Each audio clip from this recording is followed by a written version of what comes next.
ఈ episode start అవగానే ఇక ఇంట్లో నుంచి కావ్య వెళ్ళిపోయిందని తెలిసిన అపర్ణ అస్సలు రాజుకి ఊరుకోదు. వెళ్ళి నా కోడల్ని తీసుకురా, తప్పంతా నీదే. కొంచెం కూడా కావ్యది ఏ విషయంలో కూడా తప్పు ఉండదు. తప్పు లేకుండా ఎవరైనా ఎందుకు క్షమాపణ చెప్తారు? కావ్య చేసింది 100% కరెక్ట్. ఏ ఆడదైనా ఆత్మాభిమానం గలది అస్సలు ఈ ఇంట్లో ఉండదు. ఎందుకంటే నేను హాస్పిటల్లో ఉండడానికి కారణం నా కోడలని నువ్వు ఎందుకు నిందించావు? అందుకే నువ్వు చేసిన తప్పుకి తన క్షమాపణ చెప్పి మరీ ఇంటికి తీసుకురా అని చెప్పి ఇక ఆర్డర్ వేస్తుంది అపర్ణ. ఆ మాటలకి ఇక రాజ్ ఏమీ అనలేక అలానే ఉండిపోతాడు. ఏంట్రా నోరు పెగటం లేదేంటి? వెళ్ళి నా కోడలను తీసుకునిరా అని చెప్పి అంటుంది. మమ్మీ, నేనేమి ఇంట్లో నుంచి వెళ్ళిపోమనలేదు. అలా అని చెప్పి వస్తానంటే నేనేమి ఊరుకోకుండా ఉండను. కానీ నేనైతే వెళ్ళను మమ్మీ అని చెప్పి అంటాడు రాజ్. అంటే నీ ఉద్దేశం ఏంట్రా? నువ్వు ఏ తప్పు చేయకుండానే కావ్య ఇల్లు వదిలి వెళ్ళిపోయిందా అని చెప్పి అంటుంది అపర్ణ. ఆ మాటలకి ఇక సైలెంట్ అయిపోతాడు రాజ్. సరే అయితే నువ్వు వెళ్ళి తీసుకురావడానికి నీకు ఇబ్బంది ఏమో, నేను వెళ్ళి నా కోడల్ని తీసుకొని వస్తాను అని చెప్పి అంటుంది. అది మమ్మీ, నువ్వెందుకు వెళ్ళాలి మమ్మీ, తనే వస్తుంది అని చెప్పనగానే ఈ అహంకారమే పనికిరాదు. మగవాడివి అనే అహంకారం ఈ మధ్య నీకు ఏ రకంగా ఎక్కువైందో నాకు అర్థం కావట్లేదు. కావ్య చేసింది ఏమీ తప్పులేదు. నాకు నేనే కావ్యని కంపెనీ విషయంలో రాహుల్ ఏదో తప్పిదం చేస్తున్నాడని ఫోన్ రాగానే పంపించాను. నేను బలవంతం చేస్తేనే వెళ్ళిన నా కోడల గురించి నువ్వు తప్పుడు నిందలు వేశావు. అది తెలియక ఇక కావ్య కూడా ఇంట్లో నుంచి ఇక అడుగు పెట్టవలసి వచ్చింది. కానీ ఒక్కటి గుర్తుపెట్టుకోరాజ్, కళావతి అని అనడం కాదు. కావాలంటే కావ్య ఏం తప్పు చేసిందో ఒప్పు చేసిందో నీ మనస్సాక్షిని అడుగు. చెప్పుడు మాటలు విని బాగా నువ్వు శృతి మించిపోతున్నావు అని చెప్పి అపర్ణ బాగా గడ్డి పెడుతుంది రాజ్కి. ఇంకా రాజ్ అయితే ఏమి అనలేక సైలెంట్ అయిపోతాడు. ఇక అక్కడి నుంచి అపర్ణ అంటుంది, అత్తయ్య గారు, నేను రేపు కావ్య దగ్గరికి వెళ్తున్నాను. కావ్యని ఇంటికి తీసుకొని వస్తాను అని చెప్పి అంటుంది. ఇంట్లో అందరూ కూడా ఎవరు ఏమి అనరు, సైలెంట్ అయిపోతారు. ఇక ఇందిరాదేవి అయితే, అమ్మ అపర్ణ, కరెక్ట్ నిర్ణయం తీసుకున్నావు. కావ్య చాలా మంచి పిల్ల, ఎవరిని బాధ పెట్టదు. అలాంటిది ఈరోజు ఇల్లు వదిలి వెళ్ళిపోయింది అంటే తన మనసు ఎంత ముక్కలయ్యిందో నాకు అర్థమవుతుంది. కాబట్టి స్వయంగా నువ్వు వెళ్ళి తీసుకొని వస్తే ఖచ్చితంగా కావ్య ఇంటికి వస్తుంది అని చెప్పి ఇందిరాదేవి అంటూ ఉంటుంది. ఇక మనసులో ఒకవైపు కోపంతో ఒకవైపు భయంతో రుద్రాని రాహుల్ ఇద్దరూ కూడా రూములోకి వచ్చేస్తారు. ఏంటమ్మమ్మీ, కావ్యని తీసుకురావడానికి అత్త వెళ్తానంటుందేంటి? ఆ కావ్య ఇంటికి వస్తే మళ్ళీ కథ మొత్తం అడ్డం తిరిగిపోతుంది కదా అనగానే, ఏమీ అవ్వదు, చూస్తూ ఉండు. కావ్య ఆత్మాభిమానం గలది, ఇంటికి రమ్మంటే రాదు. కావాలని ఇక అపర్ణ వదిన తిన్నగా ఇంటికి ఒక్కతే వస్తుంది, చూస్తా ఊరుకోరా. ఉంది కదా, ముందుంది ముసళ్ళ పండగ అని ఇక కావాలని కోరి చావును తెచ్చుకోపోతుంది అనగానే, ఏంటి మమ్మీ నువ్వు అనేది అనగానే, అవును మరి, కావ్య ఎలాగో రాదు. అపర్ణ ఇంటికి వెళ్ళి కావ్యని బ్రతిమలాడుతుంది. ఎంతకీ రాకపోయేసరికి ఇంటికి వచ్చి మనోవేదంతో కుంగి కృషించిపోతూ ఉంటుంది. ఇటు రాజ్ కూడా కావ్యని తీసుకురావడానికి వెళ్ళడు. కొడుకు మీద కూడా కోపం పెరిగిపోతుంది. అలాగే ఒకేసారి బ్లడ్ ప్రెషర్ ఎక్కువైపోయి హార్ట్ అటాక్ వస్తుంది. మనం ఎందుకు మధ్యలో తగులుకోవాలి, వాళ్ళు వాళ్ళే పడతారులే అని చెప్పి ఇక రుద్రాని అంటూ ఉంటుంది.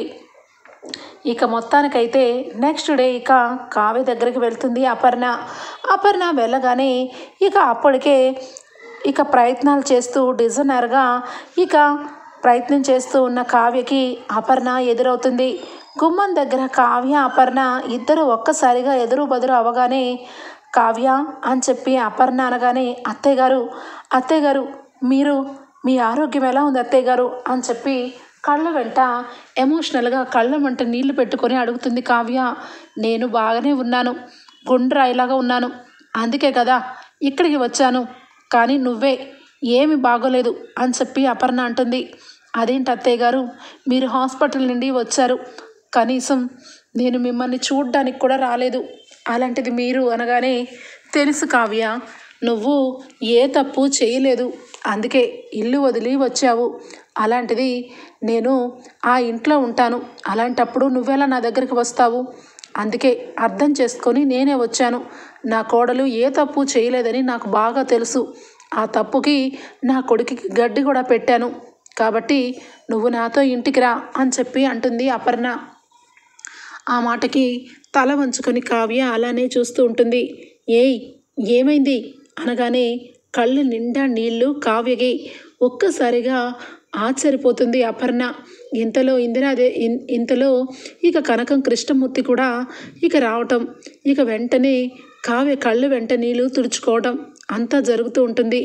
వదిన గారు మీరు ఇక్కడ అనగానే, ఏ కనకం, ఈ ఇంటికి నేను రాకూడదా అని చెప్పనగానే, అదేం కాదు, మీ ఆరోగ్యం ఎలా ఉంది అనగానే, ప్రస్తుతానికి బాగానే ఉంది. నా కోడల గురించి ఇక్కడికి వచ్చాను అంటే బాగానే ఉన్నట్టే కదా అనగానే, రండి రండి లోపలికి రండి అని చెప్పి ఇక లోపలికి తీసుకొని వెళ్తుంది కనకం. మొత్తానికైతే కావ్య చాలా ఏడుపు, కళ్ళ వెంట వచ్చిన నీళ్ళు అపర్ణ ఒక్కసారిగా కావ్య అని చెప్పి హత్తుకుంటుంది.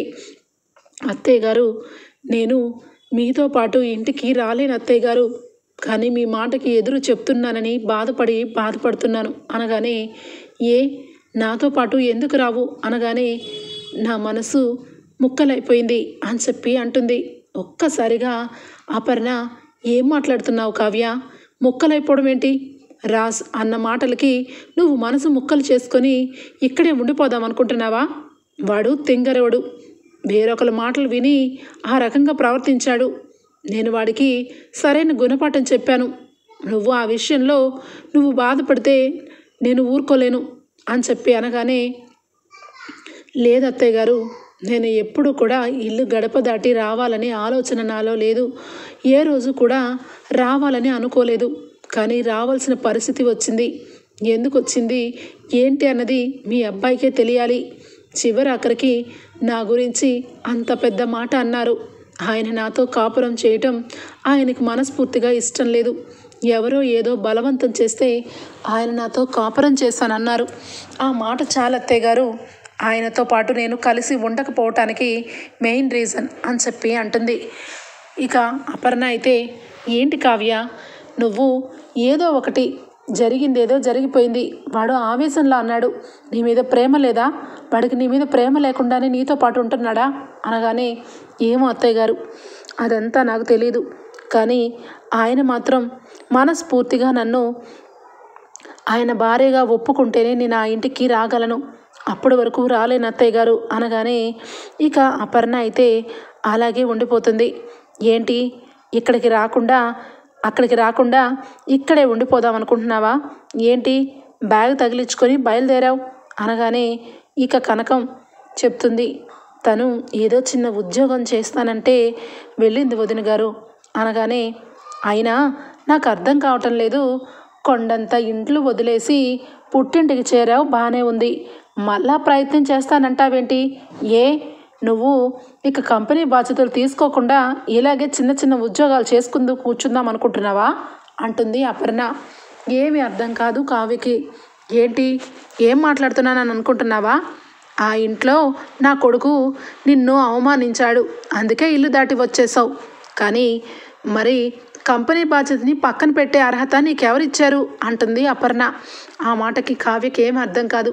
ఏంటి, ఏం మాట్లాడవేంటి, నువ్వు ఎక్కడెక్కడో ఉద్యోగాలు సంపాదించి ఇక నువ్వు ఊర్లు వేలకు అవసరమే లేదు, అక్కడ మీ అత్తగారికి సంబంధించిన పెద్ద స్వరాజ్ గ్రూప్ ఆఫ్ కంపెనీ ఇండస్ట్రీనే ఉంది, దానిలో నువ్వు జాబ్ చేస్తే చాలు అనగానే, అది అత్తయ్య గారు అని చెప్పి కావ్య అనగానే, చూడు కావ్య, నువ్వు చేసేది కరెక్టే, ఏ ఆడది కూడా భర్త మనసులో స్థానం లేదు, బలవంతంగా నీతో కాపురం చేస్తున్నాను అన్నమాట చాలా పెద్ద మాటే, అందుకే నీ మనసు ముక్కలైంది, కానీ నువ్వు ఈరోజు ఒంటరి పోరాడాలి అని అనుకుంటున్నావు, అది కూడా నాకు నచ్చింది, కానీ నేను చెప్పిన మాట కూడా వినాలి కదా. నువ్వు ఈరోజు ఇక ఎక్కడెక్కడో ఉద్యోగాలు చేయాల్సిన కర్మ లేదు, 10 సంవత్సరాల పాటు నువ్వు ఆ కంపెనీలో డిజైనర్గా ఉండడానికి కోసం బాండే రెడీ చేసాం, ఆ విషయం మర్చిపోయావా? కాబట్టి నువ్వు దర్జాగా అక్కడ ఉద్యోగం చేసుకునే హక్కు అధికారం నేను ఇస్తాను. నువ్వు వెళ్ళి అక్కడ ఉద్యోగం చేయి. నువ్వు ఉద్యోగం చేయడమే కాదు, అక్కడ చాలా తప్పుడు పనులు జరుగుతున్నాయని నా మనస్సాక్షి చెప్తుంది. ఎందుకంటే ఒక్కసారి కాదు, 2 సార్లు కాదు, ఇంటికి ఏకంగా పోలీసులే వచ్చారు రాహుల్ గురించి, వాడి భాగోతం గురించి బయట పెట్టేసరికి మళ్ళా ఇంటికి చేరుకున్నాడు. ఏంటని నువ్వు ఏదో తెలుసుకుందామని కంపెనీలో కంపెనీ బాధ్యతలకి వెళ్తావేమోనని ఇంటికి ఎవరు కూడా ఇంటిలో నుంచి నిన్ను బయటకు వచ్చేటప్పుడు అడ్డు చెప్పనివ్వకుండా చేసింది ఆ దుర్మార్గురాలు. కాబట్టి నాకు ఎంతో కొంత అర్థమవుతుంది కుటుంబం ఎటువైపు వెళ్తుందా అని. మొత్తానికి నువ్వు ఇంట్లో లేవు కాబట్టి వాళ్ళ ఇష్టాసారంగా వాళ్ళ ఇష్టం వచ్చినట్టుగా చేస్తారు. నిజానికి ఈరోజు నాకు నువ్వు ఒక్కదానివే దారి. నా కంపెనీ బాధ్యతల్ని నీ చేతిలో పెడుతున్నాను కావ్య. నువ్వే దాన్ని సక్రమంగా చూడగలవు. నీకంటూ ఒక ఉనికిని ఏర్పరచుకోగలవు. ఇంకొకటి ఏంటంటే నీకు ఉద్యోగం కావాలి, నాకు మంచి మేనేజర్ కావాలి, కంపెనీని సమర్థవంతంగా నడిపే సామర్థ్యాలు కావాలి. కాబట్టి నువ్వు ఆ ఉద్యోగంకి వెళ్ళాలి అని చెప్పి 2 చేతులు పట్టుకుంటుంది అపర్ణ. ఆ మాటలకి వెంటనే కావ్య, అత్తయ్య గారు, నేను ఆ కంపెనీలో అనగానే ఏంటి రాజు ఏమని అంటాడనుకుంటున్నావా? వాడికి అంత సీన్ లేదు. వాడు నోరు మూయించాను నేను. వాడి బుద్ధొచ్చి నీ దగ్గరకు వచ్చి కళావతి నాది తప్పు అయిపోయింది, ఇంకెప్పటికీ కూడా నోరు జారను అని చెప్పి వాడు నీ 2 చేతులు పట్టుకొని బ్రతిమలాడే రోజు ముందే ఉంది. కాబట్టి నువ్వు ఆఫీస్కి వెళ్ళి అక్కడ నువ్వు డిజైన్స్ వేసి పేరు ప్రఖ్యాతులు సంపాదించుకుంటే చాలు. కంపెనీని ఒక తిన్నగా వెళ్ళేలాగా చూసుకుంటే చాలు అని చెప్పి అపర్ణ అడుగుతుంది. ఆ మాటకి కావ్య సరేనని ఒప్పుకుంటుంది. మొత్తానికైతే అపర్ణ ఇంటికి ఒక్కదే వస్తుంది. నేను చెప్పాను కదరా రాహుల్, వదిన ఒక్కతే వస్తుందని. ఆ కావ్య చాలా ఆత్మాభిమానం కలదురా. ఖచ్చితంగా రాజు రాకుండా రాదు అలా అని చెప్పి రాజు వెళ్ళడు. అందుకే నేను ముందే చెప్పాను కదా, ఎట్టి పరిస్థితుల్లోనూ కావ్య ఇంటికి రాకుండానే చేస్తానని అని చెప్పి మురిసిపోతూ ఉంటుంది. ఇందిరాదేవి అపర్ణ కావ్యది అనగానే తెలుసు కదా అత్తయ్య గారు, అది చాలా మొండిఘట్టం. తన మనసులో ఏదైనా అనుకుందంటే అనుకునేంతవరకు సాధిస్తూనే ఉంటుంది. నేను రమ్మంటే రానని చెప్పింది. తన మనసులో నాకు ప్లేసే లేదు, అలాంటి భర్తతో నేను ఎలా ఉండేది అని అడిగింది. నేను ఏం సమాధానం చెప్పాలి? అందుకే నేను ఏమీ మాట్లాడలేక వచ్చేసాను అని చెప్పి అపర్ణ అంటుంది. ఆ మాటలన్నీ కూడా ఇంట్లో అందరూ వింటారు. రాజ్ కూడా పక్కనే నుంచొని దొంగచాటుగా వింటాడు. ఇది నన్నే వదిలేస్తే ఎంత కెపాసిటీ వచ్చిందా దీనికి? నేను ఏదో కోపంలో వెళ్ళిపోమన్నాను, కోపంలో ఏదో అన్నాను. ఆ మాటకి కనీసం ఎన్నాళ్ళు ఎన్ని మాటలు ఎన్నో జరిగినాయి. అవన్నిటినీ సహనంగా ఓర్పుగా ఇంట్లో ఉండి ఇప్పుడు మాత్రం పెద్ద ఫోజు కొట్టి రానని చెప్పిందా అని చెప్పి రాజ్ అయితే అనుకుంటూ ఉంటాడు. నెక్స్ట్ డే మార్నింగ్ కల్లా ఆఫీస్కి కావ్య వెళ్ళిపోతుంది. రాహుల్ రుద్రాణి ఇద్దరు కూడా అమ్మయ్య చాలా తృప్తిగా ఉందిరా రాహుల్, ఖచ్చితంగా మనకి ఎవరు ఎదురులేరు. ఇప్పుడు రాజు రావడానికి లేదు, అపర్ణ వదిన కావ్యని తీసుకురావడానికి ప్రయత్నం చేసింది కూడా ఫెయిల్ అయిపోయింది అని చెప్పి మొత్తానికైతే రాహుల్ని ఆఫీస్కి పంపిస్తుంది రుద్రాణి. ఆఫీస్కి వెళ్ళగానే కావ్య రూమ్లో కనబడుతుంది. ఒక్కసారిగా షాక్ అయిపోతాడు. శృతితో మాట్లాడుతూ ఉంటుంది కావ్య. 3 నెలల క్రితం ఫైల్స్ అన్నీ కూడా నా క్యాబినెట్కి తెచ్చిపెట్టు అని చెప్పి అన్నీ కూడా లెక్కలన్నీ చెక్ చేస్తూ ఉంటుంది.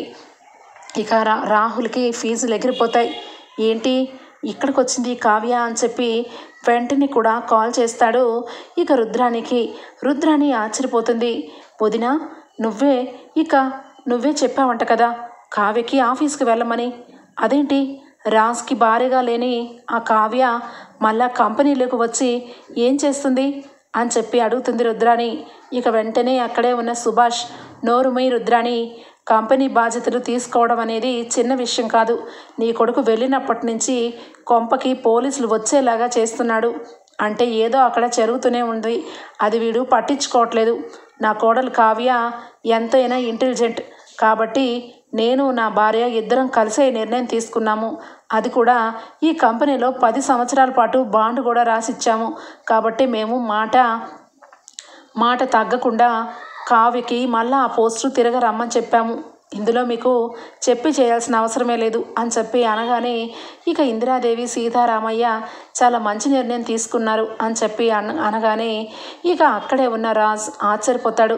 అదేంటి మమ్మీ, కావ్య ఇక కంపెనీ బాధ్యతలు తీసుకోవడం ఏంటి అనగానే, నువ్వు ఏవీ తెలియకుండా ఇంట్లో నా దగ్గరే ఉంటూ నా సేవలోనే మునిగిపోయావు. మరి అలాంటప్పుడు కనీసం కంపెనీని ఎంతో కొంత నేర్పుగా చూసేతనం నా కోడల్లోనే ఉంది. అందుకే నా కోడలికి నేనే చెప్పాను. నీకేమైనా అభ్యంతరమా అనగానే, అబ్బే అదేమీ లేదు మమ్మీ అని చెప్పి ఇక కవర్ చేసుకుంటాడు. మొత్తానికైతే ఇక రాజ్ ఆఫీస్కి వెళ్తాడు. ఇక అక్కడ కావ్య చాలా మంచిగా ఇక తన ఫైల్స్ అన్నీ చెక్ చేసుకుంటూ ఇక వెనక్కి తిరిగి ఉంటుంది. రాజ్ అడుగు పెట్టగానే ఇక ఒక్కసారిగా అంతరాత్మ బయటకు వస్తుంది. ఒరే ఏంట్రా, నీ భార్యని వదిలేసి నువ్వేమైనా బ్రహ్మచారి అనుకుంటున్నావా? చూసావు కదా మన భార్య ఎంత అందంగా ఉందో అనగానే, షడప్, ఏం మాట్లాడుతున్నావురా, ఎంతసేపు నువ్వు అందం గురించి మాట్లాడకు అని చెప్పి రాజ్ తడబడుతూ ఉంటాడు. ఒరే నువ్వు ఎంత చెప్పినా నీ అంతరాత్మని నా మనసుని కంట్రోల్ చేయడానికి చూస్తావేరా. నాకు మొత్తం తెలుసు. మన భార్య చాలా మంచిది. ఇంకొకటి ఏంటంటే ఈ రోజుల్లో ఈ మధ్య కాలమే కదరా నీకు అలాగే ఇక ఆ కళావతికి శోభనాలు జరిగినాయి. అలాంటిది ఎంత త్వరగానే భార్యకి దూరం అవుతావని అస్సలు ఊహించలేదు. నాకు చాలా బాధగా ఉంది. ఇక అమాంతంగా వెళ్ళి నేనైతే అని చెప్పి అంటూ ఉంటే, షడప్, ఏం మాట్లాడుతున్నావురా, ఇది ఆఫీస్ అనగానే, తెలుసు కానీ వెళ్ళి క్షమాపణ అడిగి ఇక ఇంటికి రమ్మని పిలు, వచ్చేస్తుంది, హాయిగా సంతోషంగా ఉండొచ్చు అనగానే, ఒరే నేనంత డమ్మీ గండి కాదు. దాని తప్పు తెలుసుకొని అది ఇంటికి వస్తే సరే, నేను మాత్రం దాన్ని క్షమాపణ అడిగే పనే లేదు అని చెప్పి అనుకుంటూ ఉంటాడు.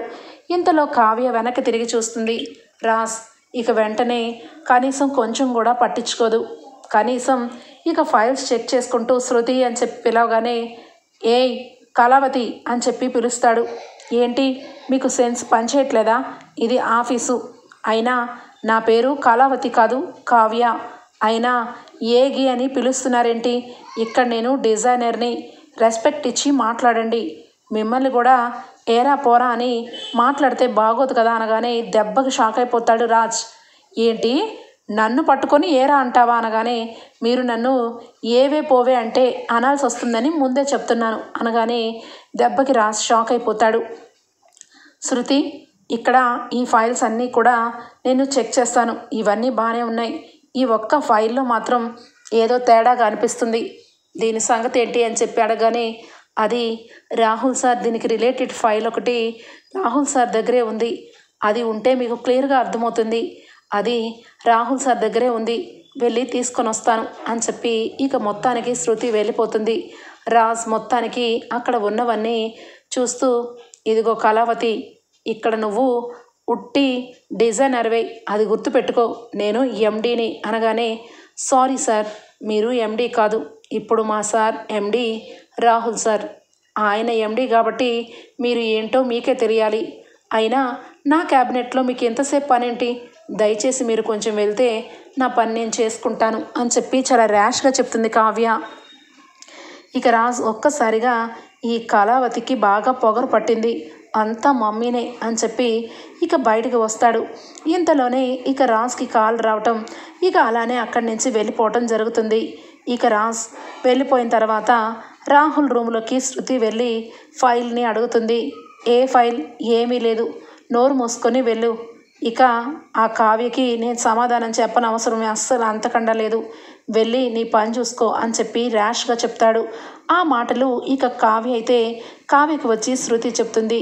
ఇక వెంటనే కావ్య, ఏంటి ఇంతగా అన్నాడా అని చెప్పి కోపంతో, ఇక వీడి పని ఇలా కాదు, ఏదో ఇక్కడ చేస్తున్నాడు, ఆ పనుల్ని నేను ఎక్కడ పసిగడతానా అని చెప్పి నేను రాకముందే ఫైల్స్ని దాచిపెట్టాడు అని చెప్పి ఇక కావ్య అయితే ఖచ్చితంగా వీడు ఏదో చేస్తున్నాడని అర్థం చేసుకుంటుంది.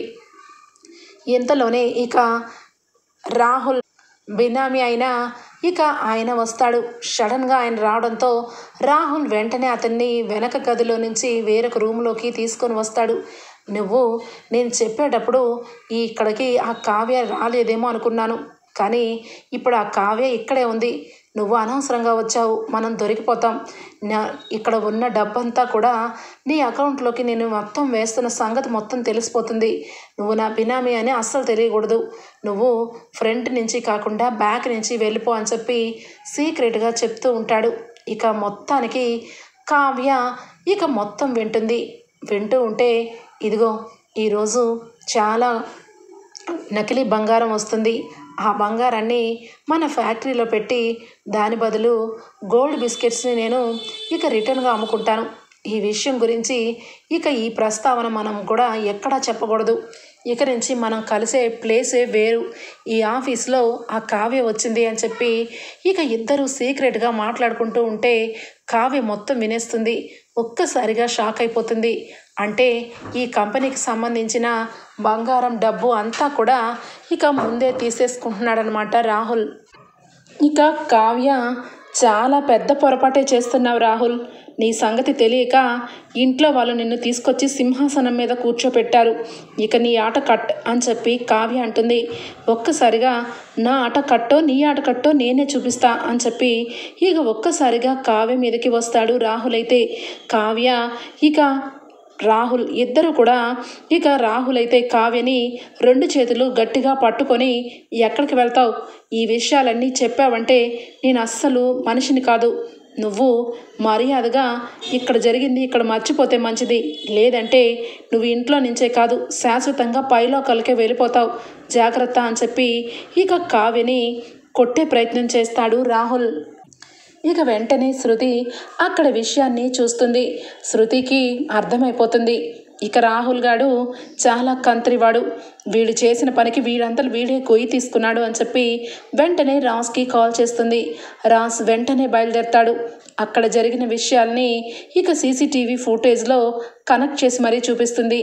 కావ్య ఇక అటు ఇటు ఇక తిప్పుతుంటే 2 చేతులు కట్టిపడేసి నోరు మూసుకొని నువ్వు నోరు ఎత్తకుండా సంతకం చేయి. ఈ ఫైల్లో నువ్వు సంతకం చేస్తేనే మేము చేశామని అందరి ముందు సృష్టించి నిన్ను ఈ కంపెనీ నుంచే బయటకు పంపించేస్తాను. చూసుకో 24 అవర్స్లో నువ్వు జైల్లో ఉంటావు అని చెప్పి కావ్యని ఇక ఇరికించాలని కావ్య చేత్తోని బలవంతంగా సంతకం తీసుకోబోతూ ఉంటాడు రాహుల్. అయితే ఈ లోపల రాజ్ వస్తాడు. రాజ్ వచ్చి రాహుల్ చెంపలు చెళ్ళుమని వాయిస్తాడు. ఇక వెంటనే ఫైల్స్ అన్నీ కూడా బలవంతంగా లాకర్లో పెట్టినవన్నీ కూడా ఇక తీసి మొత్తం చూస్తాడు రాజ్. ఇక కావ్య విషయంలో రాహుల్ ఎంత దుర్మార్గంగా ప్రవర్తించిన విధానాన్ని, అలాగే దొంగ బంగారం తీసుకొని మొత్తం డబ్బుని ఇక బినామీ పేరు మీద అకౌంట్లోకి వేసిన విషయాన్ని అన్నీ తెలుసుకుంటాడు రాజ్. ఇక కావ్యకి ఏం చెయ్యాలో, కావ్య మొహం ఎలా చూడాలో అర్థం కాదు రాజ్కి. జరిగిన విషయంలో కావ్యదేవి తప్పులేదు, కావ్యని నేనే అనవసరంగా నిందించానని ఇక అనుకుంటూ ఇక రాహుల్ని ఒక్క మాట అంటాడు. చూడు రాహుల్, ఇక్కడ ఈరోజు నువ్వు సింహాసనం మీద కూర్చున్నావు. సారీ ఏంట్రా, ఈ ఇంట్లోనే ఉంటూ ఈ ఉప్పు తింటూ నిన్ను నమ్మి ఇంత పెద్ద బాధ్యతని అప్పచెప్తే కంపెనీని ఇంత ఘోరంగా దిగజార్చే ప్రయత్నం చేస్తావా? కంపెనీలో ఉన్న డబ్బు మొత్తం నీ అకౌంట్లోకి వేసుకుంటావా ఏంటి అని చెప్పి ఎదిరించిన నా భార్యని దొంగ సంతకం చేపించి నా భార్య దీని అంతటికీ కారణమని సృష్టించబోతున్నావా? నిన్ను ఏం చెయ్యాలరా అని చెప్పి ఇక అక్కడే ఉన్న గన్ను తీసుకుంటాడు రాజ్. ఇక ఒక్కసారిగా ఏమండి నా మాట వినండి, ఇలాంటి వాళ్ళని ఏ రకంగా బుద్ధి చెప్పాలో ఆ రకంగా బుద్ధి చెప్పాలి అనగానే నా మాట విను కళావతి, ఇలాంటి రాస్కెల్స్ని వదలకూడదు. ఇంట్లో అన్నిటికీ కారణం వీడే, ఈ రాస్కెలే. కంపెనీ గురించి ఇంత ఘోరంగా ఈ రకంగా వీడు గ్రిప్పులో పెట్టుకోవడానికి నీకు నాకు గొడవలు తెప్పించి ఇంట్లో నుంచి వెళ్ళగొట్టేలాగా చేస్తాడా వీణ్ణి అని చెప్పి ఇక అంటూ ఉంటే మొత్తానికైతే ఇక శృతి, వద్దు సార్, మీరు చెప్పినట్టుగా నేను పోలీసులకి కాల్ చేశాను, వాళ్ళు వస్తున్నారు సార్ అని చెప్పి అనగానే ఇక రాజ్ ఒక్కసారిగా పోలీసులు రావటం, రాహుల్ని అరెస్ట్ చేయడం జరుగుతుంది. ఒక్కసారిగా కావ్య ఆ పెనుగులాటలో కళ్ళు తిరిగి పడిపోతుంది. కావ్య కావ్య అని చెప్పి కావ్యని పట్టుకొని వెంటనే కారులో వేసుకొని హాస్పిటల్కి తీసుకొని వెళ్తాడు. అక్కడికి వెళ్ళిన తర్వాత కావ్య ప్రెగ్నెంట్ అని డాక్టర్ చెప్తారు. ఒక్కసారిగా రాజ్ ఆనందానికి అవతలు దాటిపోతాయి. ఒక్కసారిగా కంగ్రాచులేషన్స్ రాజ్, మీరు తండ్రి కాబోతున్నారు అన్న మాట ఆ కళ్ళ ముందే వినపడుతూ ఉంటుంది రాజ్కి. కావ్య కళ్ళు తెరిచి చూసేసరికి కావ్య నుదురు మీద ముద్దు పెట్టుకొని, కళావతి, నువ్వు నేను పేరెంట్స్ అవ్వబోతున్నాము, ఎంత గుడ్ న్యూసో తెలుసా అని చెప్పి అనగానే కావ్య ఒక్కసారిగా లెగిసి కూర్చుంటుంది. వెంటనే ఈ విషయం ఇంట్లో వాళ్ళకి చెప్పాలి, పద కళావతి అని చెప్పి కారు ఎక్కమంటాడు. లేదు, నేను రావట్లేదు అని చెప్పి అంటుంది. ఏంటి, ఏం మాట్లాడుతున్నావు నువ్వు అనగానే, నిజం మాట్లాడుతున్నాను, నేను ఆ ఇంటికి రాలేను, నేను ఆఫీసులో నా బాధ్యతని అత్తయ్య గారు చెప్పారు కాబట్టి బాధ్యతగా నేను ఆఫీస్కి మాత్రమే వస్తాను. మీ మనసులో నాకు చోటు లేదని తెలిసిన తర్వాత మీతో నేను ఇంటికి ఎలా వస్తాను అనుకుంటున్నారు అనగానే, ఏం మాట్లాడుతున్నావు, నేను చెప్తున్నాను కదా నా వైపు నుంచి తప్పు జరిగిందని. ఇప్పుడు అవన్నీ అవసరమా, నువ్వు ఉట్టి మనిషి కూడా కాదు. పద, రాహుల్ గారి కుట్ర తెలిసి రాహుల్ని పోలీసులతో అరెస్ట్ చేయించాను. అలాగే నువ్వు ప్రెగ్నెంట్ అని ఇంట్లో విషయం చెప్పి అమ్మకి ఇంకాస్త ఆనందాన్ని మిగల్చాలనుకుంటున్నాను. పద, నా మాట విను అనగానే, లేదు అని చెప్పి గట్టిగా అరుస్తుంది కావ్య. ఈ లోపలే అపర్ణ, ఇందిరాదేవి, సీతారామయ్య వీళ్ళందరూ కూడా కంపెనీలో జరిగిన రాహుల్ కుట్ర గురించి తెలుసుకుంటారు. ఆ పెనుగులాట్లో కావ్య కళ్ళు తిరిగిపోయిందని, హాస్పిటల్కి రాజ్ తీసుకెళ్లాడని శృతి ద్వారా విషయం తెలుసుకుంటారు. వెంటనే నా కోడలికి ఏమైంది, ఆ దుర్మార్గుడు ఏం చేసుంటాడు అని చెప్పి ఇందిరాదేవి, సీతారామయ్య, అపర్ణ అందరూ కూడా భయపడుతూ బాధపడుతూ ఉంటే రుద్రాణి వచ్చి, ఏంటమ్మా, నా కొడుకుని అరెస్ట్ చేయించాడంట రాజ్, నా కొడుకు ఏం చేశాడు, నా కొడుకు ఏం చేయకపోయినా కావాలని పదే పదే కావాలని కావ్య నా కొడుకు మీద పగ పెంచుకుంది. అందుకే మొన్న కూడా అందరి ముందు ఏవేవో చూపించి వాడిని అరెస్ట్ చేయించింది. ఇప్పుడేమో నలుగురిలో తన పేరు ప్రఖ్యాతులు పెరగడం కోసం ఏవేవో దొంగవన్నీ చూపించి నా కొడుకుని అరెస్ట్ చేయించింది అని చెప్పి నిందలు వేస్తూ ఉంటుంది కావ్య మీద రుద్రాణి. ఒక్కసారిగా స్వప్న అయితే, నోరు ముయ్యత్త, నీ కొడుకు నువ్వు ఉత్తమ పురుషుడు, ఉత్తమ పురుషురాలివి, మీ ఇద్దరికీ అవార్డు ఒక్కటే తక్కువ. అక్కడ జరిగిందంతా కూడా శృతి చెప్పింది కదా, ప్రతి విషయంలోనూ అక్కడ కంపెనీలో ప్రతి రూపాయిని కూడా మొత్తం కూడా తన బినామీ పేరు మీద పెట్టుకొని కంపెనీని దిగజార్చే ప్రయత్నం చేస్తున్నాడు నీ కొడుకుని. ఇంత కళ్ళ ముందు కొట్టినట్టు కనబడుతున్నా ఇంకా నువ్వు మా చెల్లి మీద నింద వేస్తున్నావంటే నీకు బాగా మూడిందని అర్థమవుతుంది. నువ్వు కూడా చలో ఎర్రగడ్డ కన్నా లేదంటే వైజాగ్లో మొత్తానికి వెళ్ళి జాయిన్ అయితే బెటర్ అనుకుంటున్నాను. నోరు మూసుకొని పక్కకు నడు, మా కావ్య మీద ఒక్క మాట మాట్లాడినా ఏం చేస్తానో నాకే తెలీదు అనగానే, నువ్వు అసలు మనిషివేనా, నీ భర్తని అరెస్ట్ చేసి లాకప్లో వేశారు, అయినా కూడా నీకు నీ చెల్లి గురించి ఆలోచిస్తున్నావు అనగానే, మరి నా చెల్లి గురించి ఆలోచించకుండా నీ కొడుకు గురించి ఆలోచించాలా? నా భర్త ఎవరు? నీ కొడుకన్న చెప్పు. ఏ రోజు నా మెళ్ళలో తాళబొట్టు కట్టినా నా భర్తలాగా ఒక్కరోజు కూడా లేడు. ఎప్పుడూ కంత్రి వేషాలతోనే ఉన్నాడు. ఉన్ని జీవితాంతం సెల్లో ఉంటాడో లేదంటే మనిషిగా బయటకు వస్తాడో దేవుడికే వదిలేస్తున్నాను. వాడికి ఎంతో కొంత క్రమశిక్షణ, బుద్ధి, జ్ఞానం, రూపాయి అంటే కష్టపడాలి అనే గుణాలన్నీ వచ్చిన రోజు అప్పుడు నేను ఒప్పుకుంటాను నా భర్త అని. అప్పుడు వరకు ఆ రాహుల్కి నాకు ఎలాంటి సంబంధం లేదు అని చెప్పి స్వప్న తెగేసి చెప్తుంది. వెంటనే ఇందిరాదేవి, సీతారామయ్య, కావ్య ఏ హాస్పిటల్లో జాయిన్ అయింది అక్కడికి వెళ్ళాలి అని చెప్పి కారులో హాస్పిటల్ దగ్గరికి వస్తారు. అక్కడ కావ్య, రాజ్ ఇద్దరు కూడా నుంచొని అలానే ఉండిపోయి ఉంటారు. ఒక్కసారిగా ఇందిరాదేవి సీతారామయ్య అమ్మ కావ్య ఏమైంది అనగానే ఏమీ కాలేదు నానమ్మ అని చెప్పి అంటూ ఉంటే, ఒరే రాజ్ ఏంట్రా అలా ఉన్నావు, ఏమైంది, కావ్య బాగానే ఉంది కదా అనగానే, నానమ్మ మీరు త్వరలో ముది మనవడిని ఎత్తుకోబోతున్నారు అని చెప్పి రాజ్ చాలా ఎమోషనల్గా చెప్తాడు. ఇక పక్కనే ఉన్న అపర్ణ ఒక్కసారిగా కారు దిగి ఏం మాట్లాడుతున్నావురా రాజ్ అనగానే, అవును మమ్మీ నువ్వు అమ్మమ్మవి కాబోతున్నావు అని చెప్పి చాలా సంతోషంగా విషయం చెప్తాడు. ఇక ఒక్కసారిగా అపర్ణ అంటే నా కోడలు అమ్మ కావ్య అని చెప్పి దగ్గరకు రాగానే కావ్య కళ్ళు నిండా నీళ్ళు. ఏమైందమ్మా కావ్య, ఎందుకు ఏడుస్తున్నావు, జరిగినవన్నీ కూడా నిజాలన్నీ బయటపడిపోయాయి, ఆ రాహుల్ గారిని అరెస్ట్ చేయించావు, ఇంకా ఎందుకు ఏడుస్తున్నావు, పద గౌరవంగా ఇంటికి పద అనగానే, లేదత్తయ్య గారు ఆయన స్థానంలోనే నేను లేను, ఆయన భార్య స్థానంలో లేనప్పుడు నా కడుపులో ఉన్న బిడ్డని కూడా ఆయన బలవంతంగానే ఒప్పుకుంటారు. ఈరోజు మీరు బ్రతికి నార్మల్ అయ్యారు కాబట్టి ఆయన నా బిడ్డని నన్ను చేరదీయాలనుకుంటున్నారు, ప్రేమ కురిపిస్తున్నారు.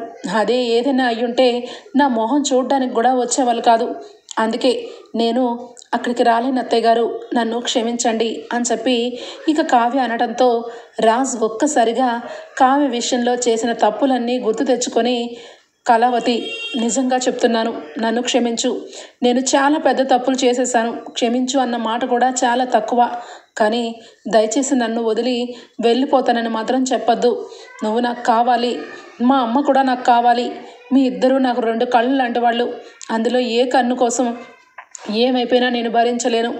ఇప్పుడు నువ్వు ఉట్టి మనిషివి కూడా కాదు, మా వంశానికి వంశాంకరాన్ని ఇస్తున్నావు, దయచేసి నన్ను క్షమించు అని చెప్పి 2 చేతులు పట్టుకొని బోరున ఏడుస్తాడు రాజ్. ఇక కావ్య కరిగిపోతుంది. ఇక కడుపుతో ఉన్న కావ్య రాజ్ ఇద్దరు కూడా దుగ్గిరాల కుటుంబానికి బయలుదేరుతారు. ఓకే ఫ్రెండ్స్, రాబోయే ఎపిసోడ్స్లో ఖచ్చితంగా ఇలాగే జరగబోతుంది. మీకు గనక నచ్చినట్లయితే ఒక లైక్ ఇచ్చేయండి friends. Bye, take care, thank you for watching.